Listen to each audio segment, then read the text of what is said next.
নেতৃত্বের জন্য গুরুত্বপূর্ণ স্যাক্রিফাইস। প্রত্যেকটা প্রার্থীকে খুব ভালো নেতা হইতে হবে। তো জনগণ নির্ণয় করবে তাদের নেতৃত্ব কে দেবে।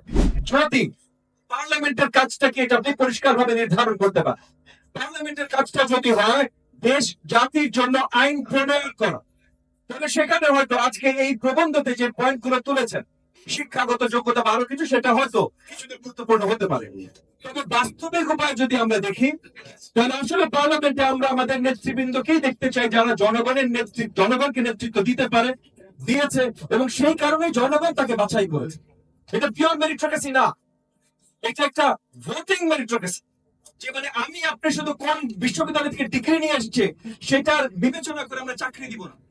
জনগণ নির্ণয় করবে, জনগণ চাকরি দিবে তাদের জন্য। জনগণ নির্ণয় করবে তাদের নেতৃত্ব কে দেবে। এখানে যদি আমরা শিক্ষাগত যোগ্যতা বা অনেকগুলো যোগ্যতা অ্যাড করে দিই, তাহলে আমরা জনগণের প্রতি অন্যায় করব। কারণ তাদের নেতৃত্ব কে দিতে পারবে সেখানে তাদেরকে লিমিটেশন দিয়ে দেওয়া হবে।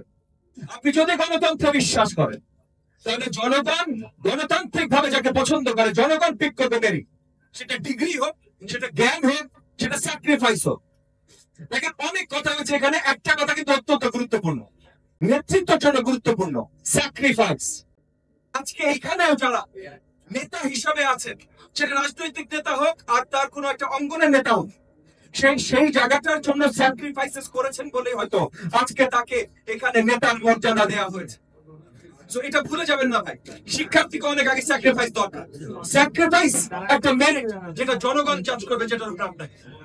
আমরা 5 তারিখের ডিমান্ড নিয়ে অনেক কথা বলি, জুলাইয়ের আন্দোলনের ডিমান্ড নিয়ে অনেক কথা বলি, এবং এটা বলতে পারি কারণ জুলাই আন্দোলনে আমরা সবাই ছিলাম। যে সোশ্যাল মিডিয়াতে শুধু একটা লাল ডট দিয়েছে সেও ছিল জুলাই আন্দোলনে। তার কি স্বপ্ন আছে সেটাও সে বলতে পারে জুলাই আন্দোলনের স্বপ্ন।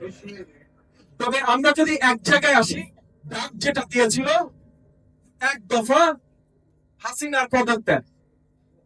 হাসিনার পদত্যাগের আগে থেকে যতবার এক দফা এসেছিল, একটা কারণে এসেছিল আমরা গণতন্ত্র চাই, আমাদের গণতন্ত্র আমরা ফিরে চাই। তাহলে প্রথম ডিমান্ডটা ছিল আমাদের গণতন্ত্রের। আর সেটা যদি হয় তাহলে এনিথিং এন্ড এভরিথিং, যে কোনো জিনিসের নাম বলেন না কেন ভাই, সেটা যদি কোনোভাবে গণতন্ত্রের সাথে সাংঘর্ষিক হয়, তাহলে সেইটাকে আমরা জুলাই আন্দোলনের ডিমান্ড বলে চালানো উচিত না। চালাতেই পারি, কিন্তু চালানো উচিত না। আমরা নেতৃত্বের অনেক কিছু দেখতে পারি, অনেক কিছু দেখতে পারি না। কিন্তু এখানে আজকে অনেকগুলো কথা এসছে না, প্রার্থী বাছাই। প্রার্থী যখন মনে করেন প্রাইমারি নিয়ে আজকে আমার সমালোচক কথা বলেছেন, একদম প্রাইমারি সিস্টেমটা আমরা যুক্তরাষ্ট্রে দেখি, সেখানেও যদিও প্রাইমারি রেজাল্টের পর মনোনয়ন বোর্ড ফাইনাল করে কে প্রার্থী হবে। তবে প্রাইমারি সিস্টেমটা আসলেই গুরুত্বপূর্ণ, এবং আমরা গুরুত্বপূর্ণ বলে মনে করি বলেই আমার দল এমডিএম এ প্রাইমারি সিস্টেম আছে।